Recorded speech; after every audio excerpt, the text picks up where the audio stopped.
সম্মানী হতে পারে না। আল্লাহর কাছে সম্মানী ব্যক্তিকে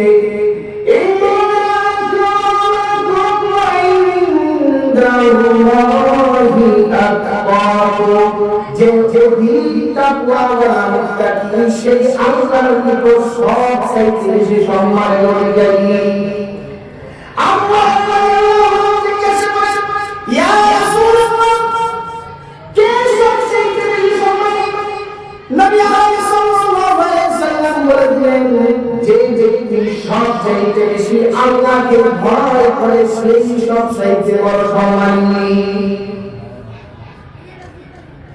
যে আল্লাহকে সবচেয়ে বেশি ভয় করে সেই আল্লাহর নিকট সবচেয়ে বেশি সম্মান।